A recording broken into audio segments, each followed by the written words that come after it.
Friends, welcome to clear SSC.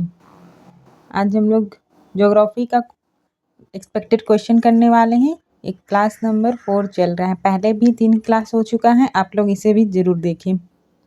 Video को like, share और subscribe ज़रूर करें। चलिए अपने क्वेश्चन की तरफ बढ़ते हैं। भारत के निम्नलिखित में से किस राज्य में क्रोमाइट का सबसे अधिक भंडार है? क्रोमाइट का सबसे अधिक भंडार किस राज्य में है? हिमाचल प्रदेश, राजस्थान, महाराष्ट्र या उड़ीसा? इसका सही आंसर हो जाएगा ऑप्शन नंबर डी, उड़ीसा में। इसका डिटेल एक्सप्लेनेशन देख लेते हैं। भारत में सबसे अधिक क्रोमाइट भंडार उड़ीसा में पाया जाता है। विशेषकर सुकिंदा घाटी को भारत का क्रोमाइट बेल्ट कहा जाता है। नेक्स्ट पॉइंट है, क्रोमाइट का उपयोग स्टेनलेस स्टील, मिश्र धातु और रसायन के निर्माण में होता है। अन्य राज्यों जैसे कर्नाटक, महाराष्ट्र, मणिपुर में भी थोड़ी सी मात्रा का भंडार है, लेकिन हिमाचल और राजस्थान में नहीं है। चलिए स्टेटमेंट बेस्ड क्वेश्चन है। निम्नलिखित कथनों पर विचार कीजिए। पहला स्टेटमेंट, तमिलनाडु के कुंडनकुलम परमाणु ऊर्जा संयंत्र अपनी स्थापित क्षमता के आधार पर भारत का सबसे बड़ा परमाणु ऊर्जा केंद्र है। ये बिल्कुल सही स्टेटमेंट है। दूसरे स्टेटमेंट देखिए, भारतीय सौर ऊर्जा निगम नेशनल सोलर मिशन के क्रियान्वयन सहित भारत में सौर ऊर्जा के विकास के लिए उत्तरदायी है। ये भी बिल्कुल सही स्टेटमेंट है। भारत ने पेरिस समझौते के प्रति अपनी प्रतिबद्धताओं के अंतर्गत 2022 से 275 गीगावाट नवीकरणीय ऊर्जा क्षमता प्राप्त करने का लक्ष्य रखा है। ये सही नहीं है, इसलिए इसका ऑप्शन नंबर सी इसका सही आंसर हो जाएगा। इसका डिटेल एक्सप्लेनेशन की तरफ चलते हैं। तमिलनाडु का कुंडनकुलम परमाणु ऊर्जा संयंत्र भारत का सबसे बड़ा परमाणु ऊर्जा केंद्र है। इसकी कुल स्थापित क्षमता 6000 मेगावाट प्रस्तावित है। भारतीय सौर ऊर्जा निगम नेशनल सोलर पार्क के कार्यान्वयन और भारत में सौर ऊर्जा के विकास के लिए जिम्मेदार है। भारत ने 2022 तक 175 गीगावाट नवीकरणीय ऊर्जा क्षमता, जिसमें 100 गीगावाट सौर से था, मतलब सोलर एनर्जी, 60 गीगावाट पवन से, विंड एनर्जी, और 10 गीगावाट बायोमास से और 5 गीगावाट छोटे हाइड्रो का लक्ष्य रखा था। 275 नहीं था। नेक्स्ट क्वेश्चन की तरफ चलते हैं। निम्नलिखित कथनों पर विचार कीजिए। पहला, भारत लौह और जस्ता अयस्कों का शुद्ध निर्यातक है। दूसरा स्टेटमेंट है, राजस्थान में खेतरी तांबा क्षेत्र भारत में से एक महत्वपूर्ण तांबा उत्पादक क्षेत्र है। तीसरा स्टेटमेंट है, भारत का अधिकांश पेट्रोलियम उत्पादन बंगाल की खाड़ी के अपतटीय क्षेत्र से होता है। चौथा स्टेटमेंट है, राजस्थान में जावर की खानें अपने जस्ता और सीसा भंडार के लिए प्रसिद्ध है। इसमें से कौन सा स्टेटमेंट सही है? इसका सही आंसर हो जाएगा ऑप्शन नंबर डी, पहला, दूसरा और चौथा। थर्ड स्टेटमेंट गलत है। इसका डिटेल एक्सप्लेनेशन की तरफ चलते हैं। भारत लौह अयस्क का बड़ा निर्यातक है, लेकिन जस्ता अयस्क का शुद्ध आयातक है। सेकंड देखिए, नेक्स्ट पॉइंट, राजस्थान के खेतरी क्षेत्र में भारत के महत्वपूर्ण तांबा उत्पादक क्षेत्र है। तीसरा, नेक्स्ट पॉइंट देख लेते हैं, भारत का अधिकांश पेट्रोलियम उत्पादन पश्चिमी तट के बॉम्बे हाई अपतटीय क्षेत्र और गुजरात, असम के स्थलीय क्षेत्र से होता है, ना कि बंगाल की खाड़ी से। नेक्स्ट पॉइंट देख लेते हैं, राजस्थान की जावर की खानें जस्ता और सीसा भंडार के लिए प्रसिद्ध है। नेक्स्ट क्वेश्चन देखते हैं, निम्नलिखित में से कौन सा उत्तर प्रदेश का एक ताप विद्युत केंद्र है? इसमें उत्तर प्रदेश का ताप विद्युत केंद्र कौन सा है? तो इसका आंसर हो जाएगा ऑप्शन नंबर बी, रिहांद ताप विद्युत केंद्र। शासन अल्ट्रा मेगा पावर प्लांट, यह मध्य प्रदेश के सिंगरौली जिले में स्थित है। रिहांद ताप विद्युत केंद्र यह उत्तर प्रदेश के सोनभद्र जिले में स्थित है।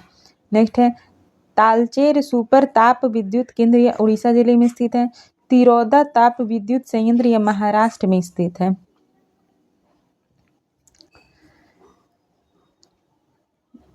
देखिए, ऊर्जा के एक अच्छे स्रोत की विशेषताओं के संदर्भ में निम्नलिखित कथनों पर विचार करें। ऊर्जा के अच्छे स्रोत के बारे में, विशेषताओं के बारे में विचार करना है। देखिए, पहला स्टेटमेंट, यह प्रति इकाई आयतन या द्रव्यमान पर बड़ी मात्रा में कार्य नहीं करेगा, ये गलत स्टेटमेंट है। दूसरा है, यह आसानी से अधिगम्य है, बिल्कुल सही है। इसका भंडारण या इसका परिवहन आसान है, ये भी सही है। यह किफ़ायती नहीं है, ये गलत है। इसमें से कौन सा सही है? तो सही, इसका सही आंसर हो जाएगा ऑप्शन नंबर सी। इसका डिटेल एक्सप्लेनेशन की तरफ चलते हैं। एक अच्छे ऊर्जा स्रोत की विशेषताएं। देखिए, विशेषताएं क्या क्या होती है, पढ़ते हैं। पहला, यह प्रति इकाई आयतन द्रव्यमान पर अधिक कार्य करने की क्षमता हो।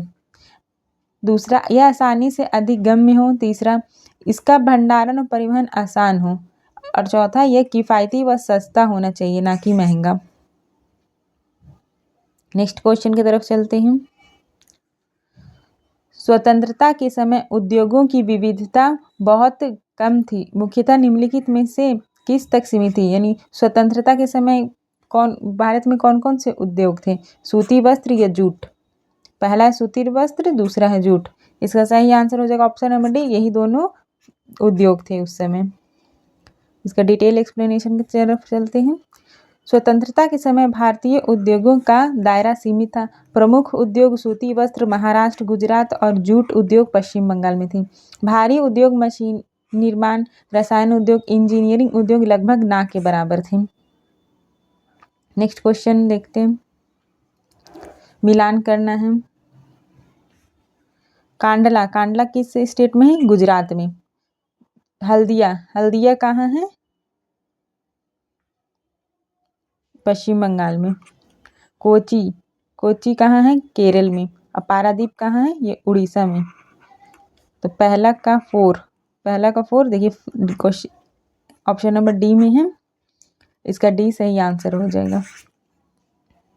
इसका डिटेल देख लेते हैं। कांडला बंदरगाह गुजरात भारत का सबसे बड़ा ज्वारीय बंदरगाह और पश्चिमी तट का प्रमुख व्यापारिक केंद्र है। हल्दिया बंदरगाह यह पश्चिम बंगाल में है। यह कोलकाता बंदरगाह का सहायक हुगली नदी के मुहाने पर स्थित है। नेक्स्ट पॉइंट है, कोची बंदरगाह केरल में है। यह प्राकृतिक बंदरगाह है जो अरब सागर में स्थित है। और पारादीप बंदरगाह यह उड़ीसा में है। खनिज निर्यात का प्रमुख बंदरगाह है, विशेषकर लौह अयस्क का। नेक्स्ट क्वेश्चन देखते हैं। राजस्थान की तुलना में केरल में सड़क घनत्व सर्वाधिक होने का मुख्य कारण क्या है? इसका सही आंसर हो जाएगा ऑप्शन नंबर डी, स्थलीकृत और जनसंख्या घनत्व। इसका डिटेल देख लेते हैं। केरल में सड़क घनत्व राजस्थान की तुलना में अधिक होने का मुख्य कारण है स्थलीकृत यानी भौगोलिक बनावट और उच्च जनसंख्या घनत्व। केरल का में क्षेत्रफल कम है लेकिन जनसंख्या सघन है और गांव और शहर आपस में नज़दीक हैं, जिससे अधिक सड़कों की ज़रूरत होती है। वहीं राजस्थान का क्षेत्रफल बड़ा है लेकिन जनसंख्या विरल और भौगोलिक रूप से रेगिस्तानी है, जिससे सड़क नेटवर्क कम विकसित किए गए हैं। इनमें से कौन सा बंदरगाह पश्चिमी तटीय मैदान पर स्थित है? पारादीप, चेन्नई, कोचीन, विशाखापट्टनम। इसका सही आंसर हो जाएगा option number B, Cochin. Next question की तरफ चलते हैं। कांगेर घाटी राष्ट्रीय उद्यान निम्नलिखित में से किस राज्य में स्थित है? कांगेर घाटी राष्ट्रीय उद्यान किस राज्य में है? इसका सही आंसर हो जाएगा ऑप्शन नंबर सी, छत्तीसगढ़ में। इसका डिटेल एक्सप्लेनेशन की तरफ चलते हैं। कांगेर घाटी राष्ट्रीय उद्यान छत्तीसगढ़ के बस्तर जिले में है। इसे 1982 में राष्ट्रीय उद्यान घोषित किया गया था। यहाँ तेंदुआ, भालू, बाइसन, लंगूर और कई पक्षी प्रजातियां पाई जाती हैं। गुजरात में गिर राष्ट्रीय उद्यान है, एशियाई शेरों के लिए प्रसिद्ध है। अरुणाचल प्रदेश में नामदफा राष्ट्रीय उद्यान प्रसिद्ध है और असम में काजीरंगा राष्ट्रीय उद्यान एक सिंह के गेंडों के लिए प्रसिद्ध है। Next question, Nilgiri biosphere reserve भारतीय राज्यों के निम्नलिखित में से किस समूह तक फैला हुआ है? तो नीलगिरी बायोस्फीयर रिजर्व कहाँ, कौन कौन स्टेट में है? इसका सही आंसर हो जाएगा option number A, Tamil Nadu, Kerala और कर्नाटक। इसका डिटेल देख लेते हैं। नीलगिरी बायोस्फीयर रिजर्व भारत का पहला बायोस्फीयर रिजर्व है जिसकी स्थापना 1986 में की गई थी। यह तमिलनाडु, केरल और कर्नाटक तीनों राज्यों में फैला हुआ है। नेक्स्ट पॉइंट है, यह क्षेत्र पश्चिमी घाट का भाग है और यूनेस्को द्वारा संरक्षित बायोस्फीयर रिजर्व भी है। यूनेस्को द्वारा संरक्षित बायोस्फीयर रिजर्व भी है। नेक्स्ट क्वेश्चन देखते हैं। पर्यावरण प्रभाव मूल्यांकन में कई चरण शामिल होते हैं और प्रत्येक चरण परियोजनाओं के समग्र प्रदर्शन को निर्धारित करने में समान रूप से महत्वपूर्ण होता है। निम्नलिखित चरणों को सही कालानुक्रमिक क्रम में सुरक्षा प्रदान करें। तो पहला है परिदृश्यन, दूसरा है प्रभाव विश्लेषण, तीसरा है समीक्षा और चौथा है पशमन। इसका सही आंसर हो जाएगा ऑप्शन नंबर बी। पहले समीक्षा होगा, उसके बाद परिदृश्यन, फिर उसके बाद प्रभाव विश्लेषण और लास्ट में होगा प्रशमन। पर्यावरण प्रभाव मूल्यांकन में परियोजना शुरू करने से पहले पर्यावरणीय प्रभावों का आकलन किया जाता है। पहला में समीक्षा। समीक्षा यह तय करता है कि किसी परियोजना के लिए EIA आवश्यक है या नहीं। परिदृश्यन, इसमें यह निर्धारित किया जाता है कि किन संभावित प्रभावों का अध्ययन किया जाना चाहिए। प्रभाव विश्लेषण, इसमें परियोजनाओं के पर्यावरण पर संभावित प्रभावों का विस्तृत विश्लेषण किया जाता है। प्रशमन, इसमें प्रतिकूल प्रभावों को कम करने या रोकने के उपाय को प्रस्तावित किया जाता है। नेक्स्ट क्वेश्चन देखिए। राष्ट्रीय वानिकी कार्य योजनाओं ने भारत में वानिकी विकास के समक्ष निम्नलिखित में से किन परस्पर संबंधित बुनियादी मुद्दों की पहचान की है। इसका सही आंसर हो जाएगा ऑप्शन नंबर बी। मौजूदा वन संसाधनों की रक्षा करें, दूसरा है वन, ये सही है। दूसरा है वन उत्पादक में सुधार करें, ये भी सही है। तीसरा है केवल गैर वन भूमि व वृक्षारोपण द्वारा वन क्षेत्र में विस्तार करें, ये गलत है। और चौथा है नीति और संस्थागत ढांचे को मजबूत करें, ये सही है। इसका डिटेल देख लेते हैं। राष्ट्रीय वानिकी कार्य योजना ने वानिकी विकास के लिए 3 प्रमुख आपस में जुड़े मुद्दे की पहचान की है।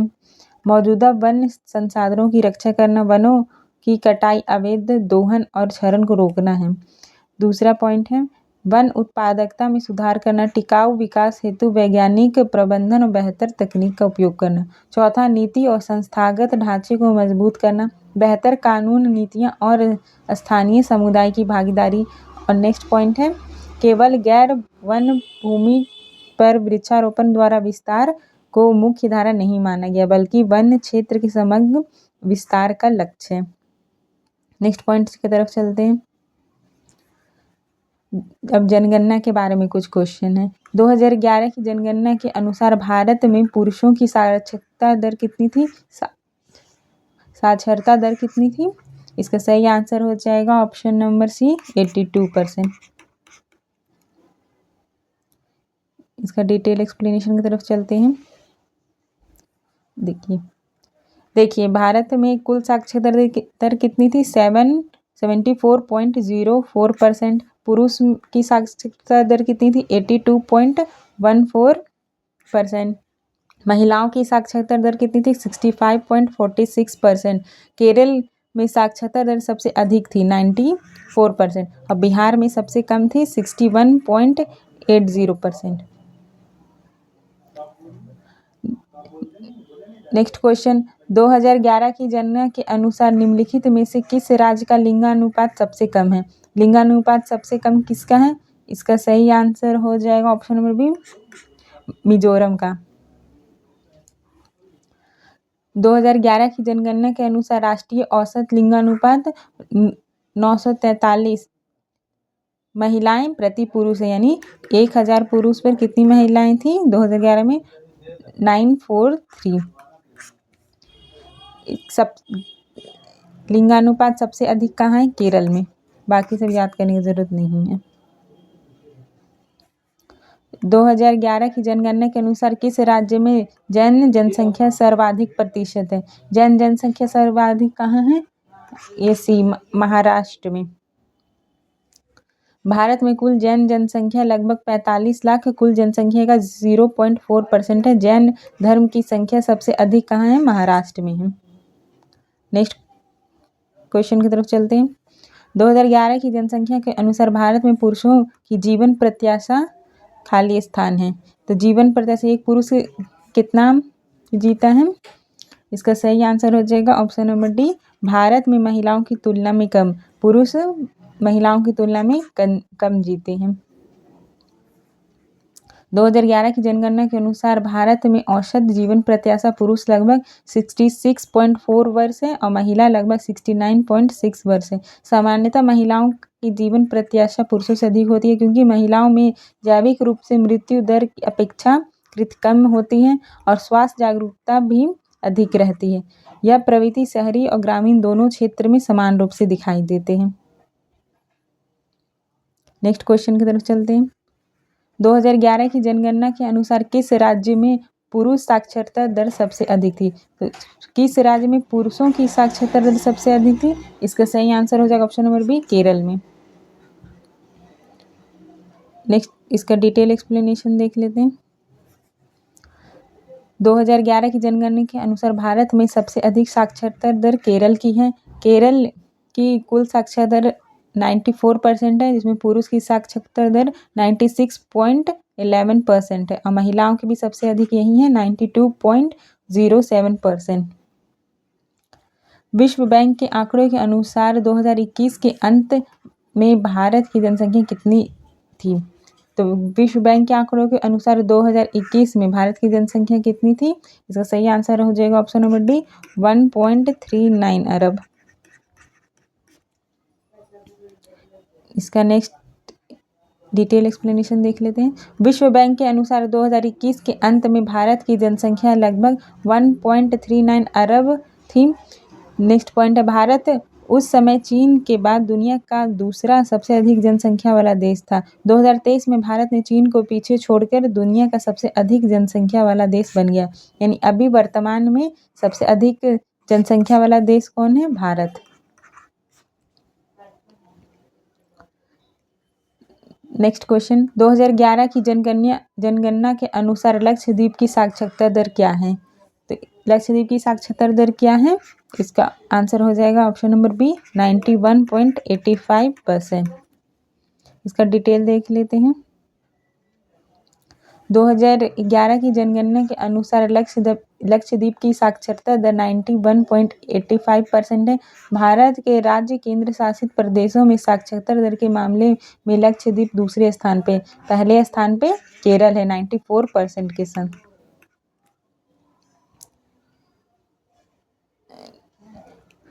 हिस्ट्री का भी हम लोग सीरीज चला रहे हैं, इसको आप लोग ज़रूर देखिए। ये सभी एग्जामों के लिए बहुत बेनिफिशियल है और नए पैटर्न पे आधारित है। आजकल स्टेटमेंट बेस्ड क्वेश्चन पूछे जा रहे हैं, उसमें आपको फ़ायदा करेगा। सुबह में करंट अफेयर की क्लास होती है। करंट अफेयर हर एग्ज़ाम में पूछा जाता है, इसे भी आप लोग ज़रूर देखें। इसकी PDF चाहिए तो क्लियर SSC ऑफिशियल पर इसकी PDF मिल जाएगी। आप लोग वीडियो को लाइक, शेयर और सब्सक्राइब ज़रूर करें, जिससे हमें मोटिवेशन मिलता है और हम और अच्छे वीडियो आप लोगों के सामने ला सके। Thank you for watching.